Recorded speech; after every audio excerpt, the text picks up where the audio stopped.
اب میں درخواست کرنا چاہوں گا پاک فوج کے سپہ سالار chief of army staff general Qamar Javed Bajwa Nishan Imtiaz military سے کہ وہ آئیں اور اس تقریب سے خطاب کریں۔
بسم اللہ الرحمن الرحیم۔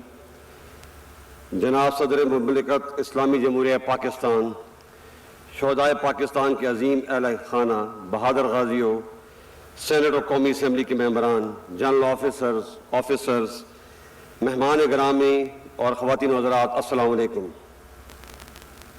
آج یوم دفاع و شہدائے پاکستان کے موقع پر آپ سے خطاب کرنا میرے لیے اعزاز کا باعث ہے۔ بلا شبہ دفاع وطن ایک مقدس فریضہ ہے جو ہمیں جان سے بھی زیادہ عزیز ہے۔ ہمارے شہداء کی قربانیاں وطن سے محبت کے اسی جذبے کا اظہار ہیں جو ہمارے دلوں کو بھی جذبہ شہادت سے سرشار رکھتی ہیں۔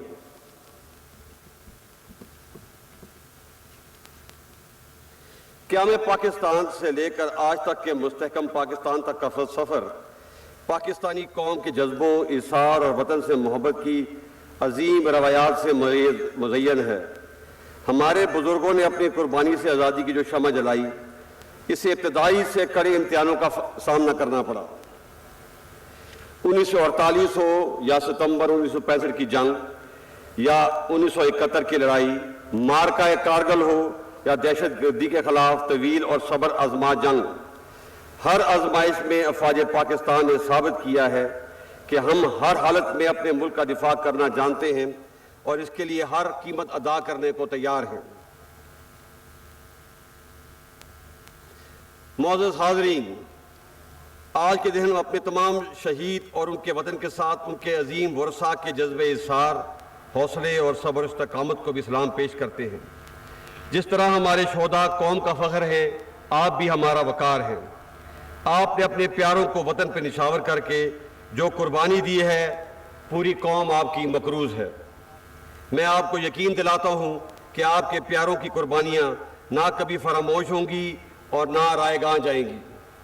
آج کی تقریب کا مقصد اسی عہد کی تجدید ہے کہ ہم اپنے شہیدوں کو کبھی نہیں بھولے اور ان کے ورثاء کی نگہبانی ہماری ذمہ داری ہے، اور یہ کہ اس عظیم ملک کی سلامتی اور امن ہمیں ہر حال میں مقدم ہے۔ ہمارے وطن سے محبت تمام ذاتی، گروہی، لسانی و نسلی تعصبات سے بالاتر ہے، اور یہ کہ پاکستان کی حفاظت، امن اور ترقی کے جاری سفر کے لیے ہم کسی قربانی سے بھی دریغ نہیں کریں گے۔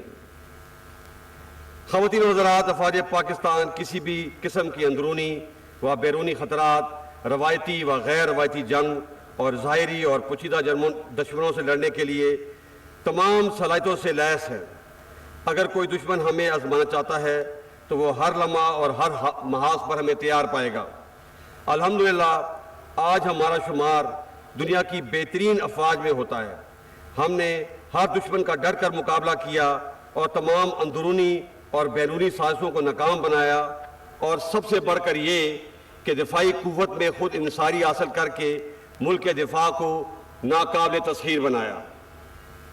ہمیں اس بات میں کوئی شک نہیں کہ پاک فوج اور قوم کا رشتہ وہ مضبوط ڈھال ہے جس نے پاکستان کے خلاف دشمن کی تمام چالوں اور ہتھ کنڈوں کو ہمیشہ ناکام بنایا ہے، اور اسی یکجہتی نے ہمیشہ ہر مشکل میں سرخرو کیا ہے۔ یہاں یہ امر بہت اہمیت کا حامل ہے کہ عوام کے تعاون کے بغیر کوئی بھی فوج ریت کی دیوار ثابت ہوتی ہے، جیسے کہ ہم نے اپنے ہمسایہ ملک میں دیکھا۔ اس لیے فوج کی کامیابی بڑی حد تک عوام کی حمایت پر منحصر ہے۔ خواتین و حضرات، ہمیں اس حقیقت کو بھی مد نظر رکھنا ہوگا کہ موجودہ دور میں جنگ کی نوعیت بدل گئی ہے۔ اب براہ راست حملے کے بجائے کسی قوم کی یکجہتی اور نظریاتی سرحدوں کو کمزور اور اس کے مختلف طبقات میں انتشار پھیلانے اور شہریوں کے حوصلے پست کرنے کے لیے دیگر حربوں کے علاوہ جدید ٹیکنالوجی اور کمیونیکیشن کے ذرائع کو بھی استعمال کیا جاتا ہے۔ ہمارے دشمن بھی غیر روایتی ہتھ کنڈوں بشمول پروپیگنڈا اور ڈس انفارمیشن کے ذریعے اپنے مذموم مقاصد حاصل کرنا چاہتے ہیں۔ بیرونی دشمنوں کے تمام حربوں اور چالوں سے تو ہم آگاہ ہیں، مگر ہمیں اندرونی انتشار پھیلانے والے کچھ عناصر کے ساتھ سختی سے نمٹنا ہوگا۔ ہم سب کے لیے لمحہ فکریہ ہے کہ کچھ لوگ ملک دشمن عناصر کے ہاتھ میں استعمال ہو رہے ہیں۔ اس منور یا تدبیر کو عرف عام میں ہائیبرڈ یا ففتھ جنریشن وار کہا جاتا ہے۔ اس کا مقصد پاکستان کی جڑوں کو کھوکھلا کرنا اور ملکی سالمیت کو نقصان پہنچانا ہے۔ ہم انشاءاللہ ان منفی عزائم کو کبھی کامیاب نہیں ہونے دیں گے۔ ایسی مشکل اور پیچیدہ صورتحال افواج پاکستان اور قوم کی باہمی اعتماد اور اخوت اور محبت کے رشتے کو اور بھی مضبوط کرنے کی متقاضی ہے۔ معزز حاضرین، یہ حقیقت بھی سب پر روز روشن کی طرح عیاں ہونی چاہیے کہ اس ارض پاک پر کسی پرتشدد رویے یا انتہا پسندی کی اب مزید کوئی گنجائش نہیں۔ طاقت کا استعمال صرف اور صرف ریاست کا اختیار ہے۔ افواج پاکستان اور قانون نافذ کرنے والے اداروں کے علاوہ کسی فرد یا گروہ کو اسلحے کی نمائش اور استعمال کی اجازت نہیں ہوگی۔ کسی شخص کو بھی یا گروہ کو علاقائیت، لسانیت، نظریے اور مذہب کی بنیاد پر ریاست کو بلیک میل کرنے کی اجازت نہیں دی جائے گی۔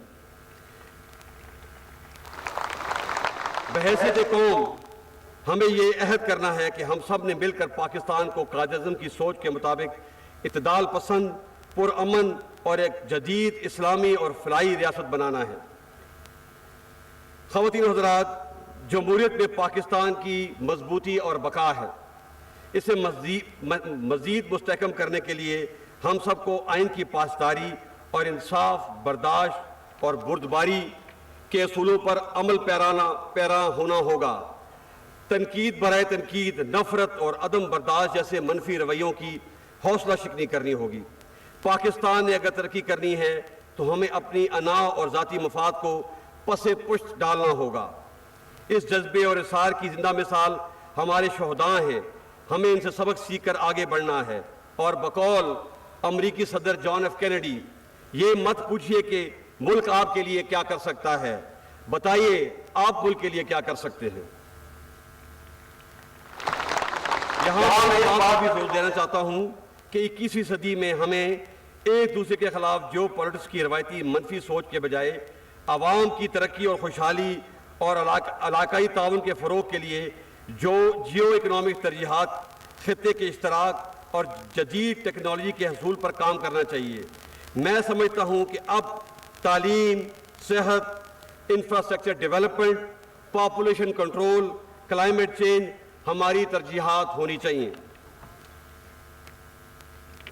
معزز حاضرین، ہم خطے کی صورتحال پر گہری نظر رکھے ہوئے ہیں، خاص طور پر افغانستان سے غیر ملکی افواج کے انخلاء کے بعد، جہاں صورتحال امن و استحکام کا ایک موقع فراہم کرتی ہے، وہیں یہ مزید خطرات اور مشکلات کا پیش خیمہ بھی ثابت ہو سکتی ہے۔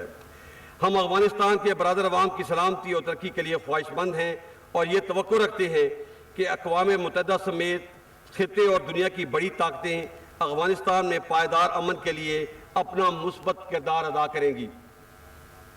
اس بات میں کوئی شک نہیں کہ 1979 سے افغانستان کے عوام نے بہت سی مشکلات کا سامنا کیا ہے۔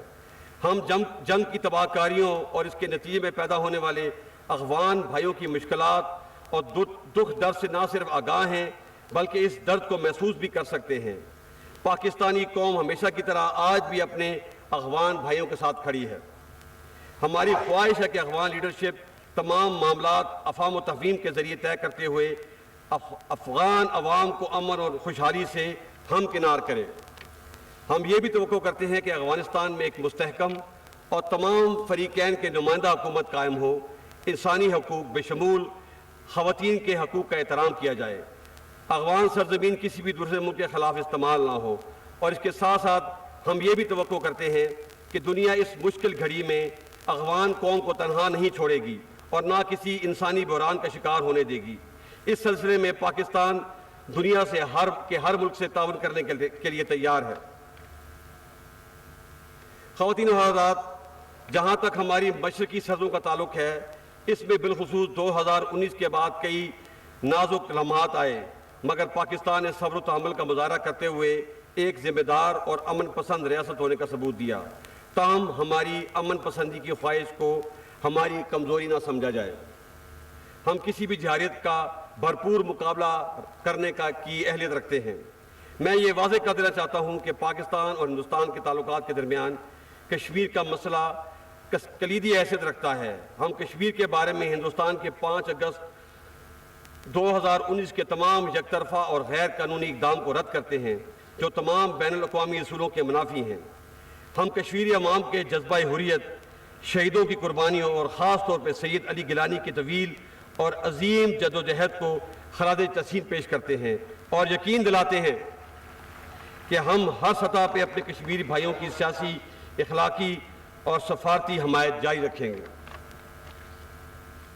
معزز حاضرین، آخر میں وطن کی آزادی، سلامتی اور حرمت پر قربان ہونے والے افواج پاکستان کے بہادر افسروں، سردار صاحبانوں، جوانوں، انٹیلیجنس ایجنسیز کے اہلکار، ایف سی، رینجر، پولیس اور لیوی کے شہداء کو سلام عقیدت پیش کرتا ہوں۔ یقیناً ان کی ثابت قدمی اور قربانی کی بدولت ہی ہماری آزادی کو دوام ملا ہے۔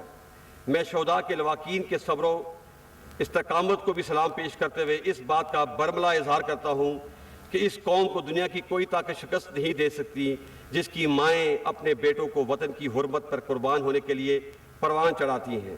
آئیے آج کا دن اور یہ لمحات شہدائے وطن و غازیوں کے نام کرتے ہوئے اس عہد کی تجدید کریں کہ ہم ان کے نقش قدم پہ چلتے ہوئے پاکستان کے مستقبل کو روشن اور پرامن بنائیں گے، اور ہم نے وطن کے تحفظ کی جو قسم کھائی ہے ہر قیمت پہ اس کی پاسداری کریں گے۔